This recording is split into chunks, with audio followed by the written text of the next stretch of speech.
Hello दोस्तों, स्वागत करता हूँ आपका मेरे YouTube channel maths with Harish Bisht में। गाइस, क्लास 11th का चैप्टर 1 एक्सरसाइज 1.1 का क्वेश्चन नंबर 5 आज हम इसे सॉल्व करने जा रहे हैं। बच्चों, इसमें लिखा है list all the elements of the following set.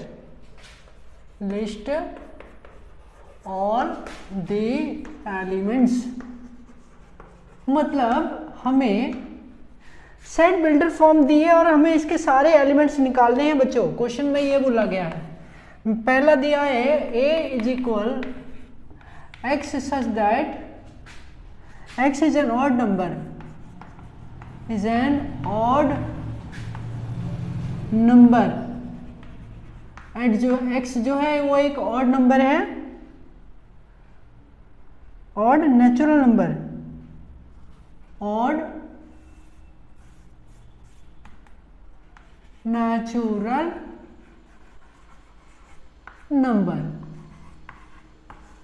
ये है। तो बच्चों, ये एक सेट बिल्डर फॉर्म है, हमें इसके सारे एलिमेंट्स निकालने हैं। ओके, आपको पता है ऑड नंबर क्या होते हैं। आपको सबसे पहले फोकस करना है ऑड नंबर पर। कहता है कि x जो है वो एक ऑड नंबर है, मतलब इस ए सेट के जितने भी एलिमेंट्स हैं उन सबको x से रिप्रेजेंट किया गया और x जो है एक ऑड नंबर है, मतलब जितने भी नंबर हैं ऑड नंबर हैं और नेचुरल नंबर हैं। तो आपको दो बातें फोकस करनी है। पहला आपको लेना है, पहली कंडीशन बोल रहा है ऑड। तो ऑड मतलब होता है विषम, यानी कि इस तरह का नंबर 1 2 1 3 5 7 ये इस तरह के नंबर। दूसरा बी कहता है नेचुरल नंबर। तो नेचुरल,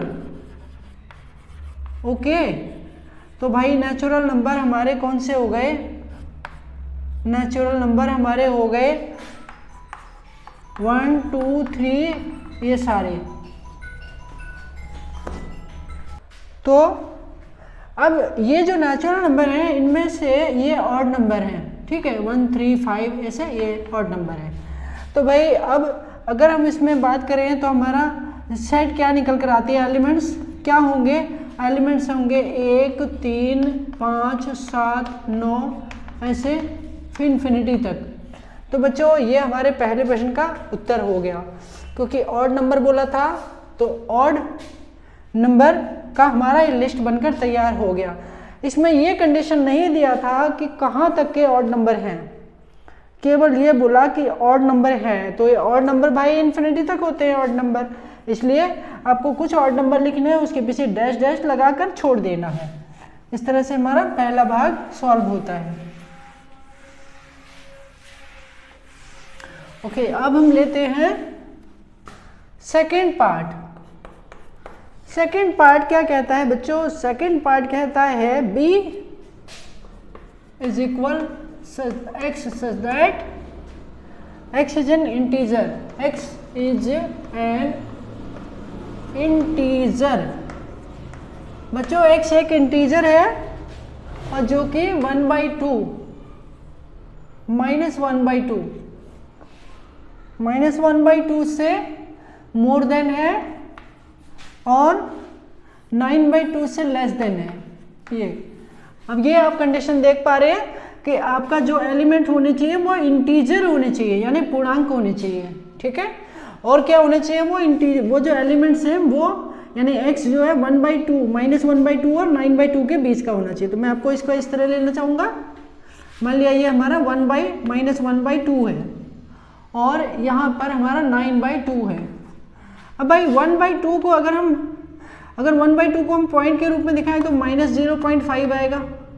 इसका मतलब यहाँ पर हमारा 0 हो गया, ओके।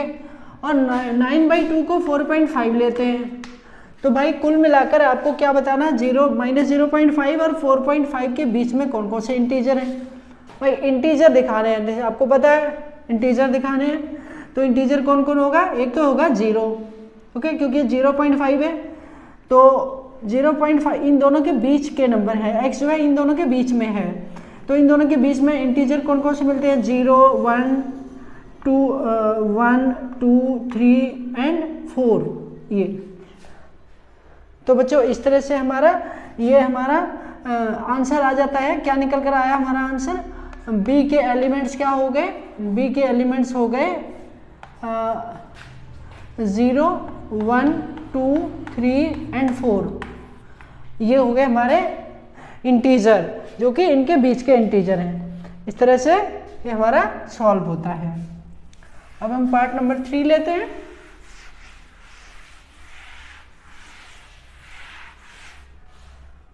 पार्ट 3 में बोला बच्चों, third part, C is equal x such that x is an integer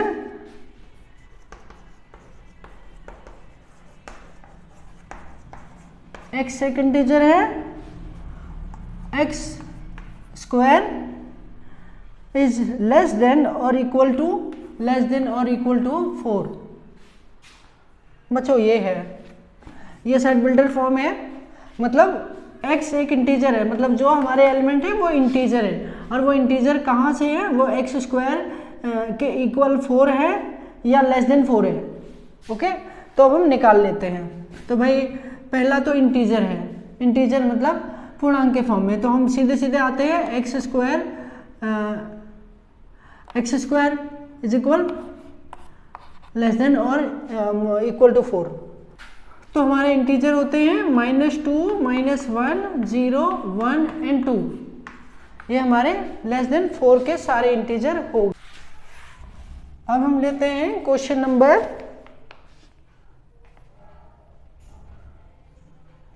4, इसका फोर्थ पार्ट। और फोर्थ पार्ट में बोला है d is equal x such that x is a letter in the word, is a letter in the word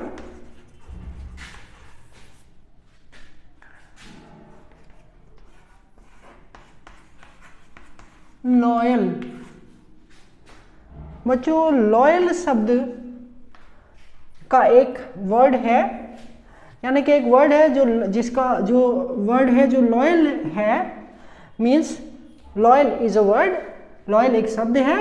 आपको इसके elements के लिए बनाना है, इसके एलिमेंट के लिए आपको लिखने हैं। इसके एलिमेंट्स क्या हो जाएंगे, देखिए पहला हो गया L, फिर हो गया O, फिर हो गया Y, फिर हो गया A। ओके बच्चों, ये L रिपीट हो रहा है तो L को रिपीट नहीं किया जाएगा, एक ही बार लिया जाएगा, तो इसे ये हमारा बन गया इसके सारे एलिमेंट्स। इसी तरह नंबर 5 लेते हैं।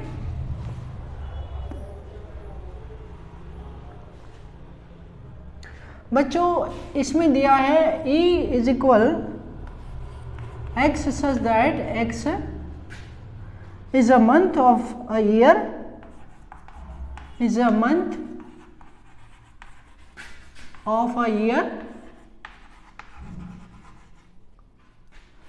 of a year not having 31 days, not having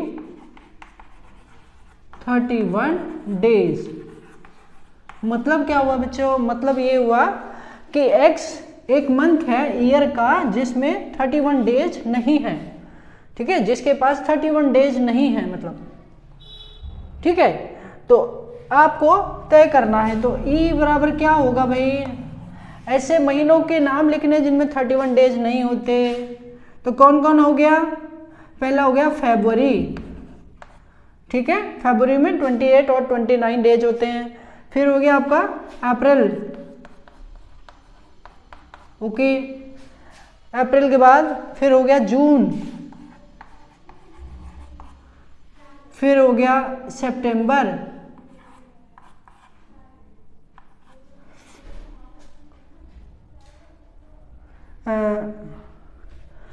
जनवरी में 31, मार्च में 31, अप्रैल मई में 31, फिर जून जुलाई में 31, अगस्त में 31, सितंबर में 30, अक्टूबर में 31 और नवंबर में 30 डेज। तो ये हो गए हमारे वो डेज जिनमें 30 डेज, जिनमें 31 डेज नहीं होते। ओके बच्चों, ये वो महीने हो गए। तो ये हमारा हो गया इसका आंसर, ये इसके एलिमेंट्स हो गए। तो 4 पार्ट और 5 part solve.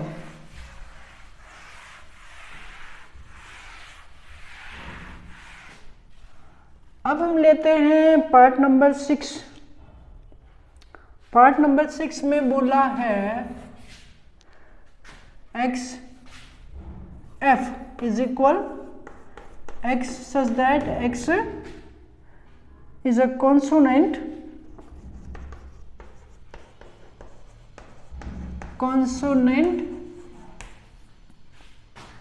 in the English alphabet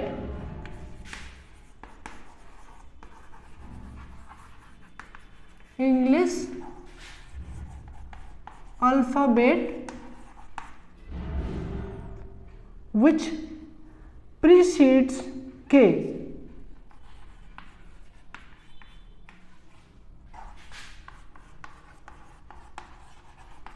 precedes k। तो भाई